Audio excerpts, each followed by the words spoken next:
Like, I basically found this one house on Craigslist and I applied to actually live there. And then the other cottages in that lot started to become available. And so I like slowly kept taking them until I had the whole property that I was managing. Before you got into managing and all that stuff, you had this rental, right? Yeah. Like, you weren't managing rentals at this time, right? What was the escalation from there? So you had this rental, you clearly had a good experience. You're like, I want to get deeper into this community or add more value back to this community. How did you get more involved? What was your next step that you took?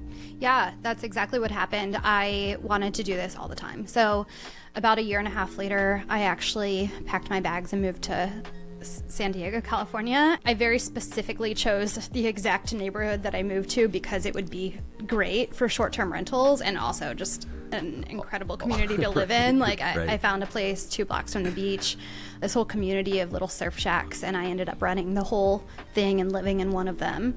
And then just through word of mouth, I got connected with other property owners and ended up managing 10 different properties, unique properties in San Diego. So like yachts and floating houses and the surf shacks.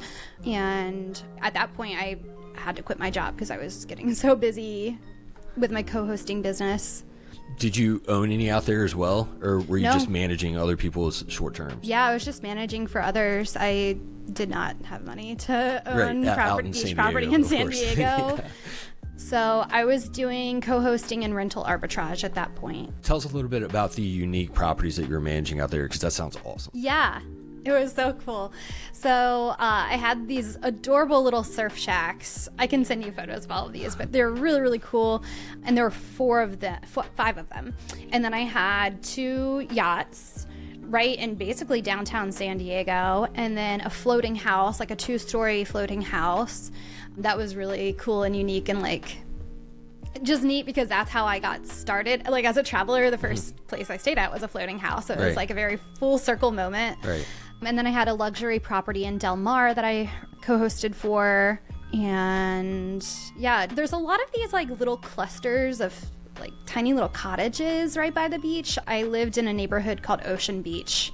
It's super cool. So that was easy to find. Like, I basically found this one house on Craigslist and I applied to actually live there.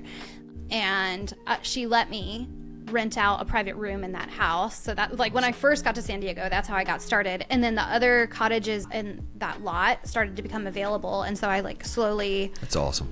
kept taking them until I had the whole property that I was managing. Are those yachts, did they go out? Did they leave the dock like when guests were on them, or were they floating the guests could enjoy like being on the yacht while it was docked?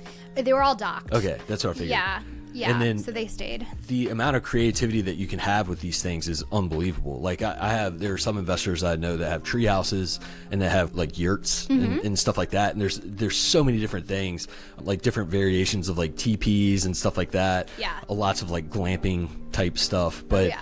What did you learn about those unique, from the investment side of things? What did you learn as an operator about those unique properties, I guess I'll call them, or short-term rentals, I should say? What were some of the headaches that a host might face having those really creative, like floating houses or yachts or the surf shacks? What kind of stuff did you run into as an operator?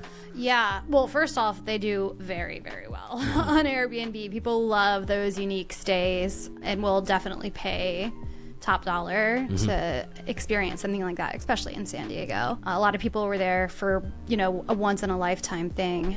I think with the yacht specifically and the floating house, the plumbing is a little different. So like that was kind of a challenge and something I had to be really clear about with the guests and in the listing. And we did have, there were showers, but there wasn't a ton of water on the boats. So we kind of encouraged the guests to use the facilities at the marina, which were really nice and very luxe and great. But just being like super, super clear about that.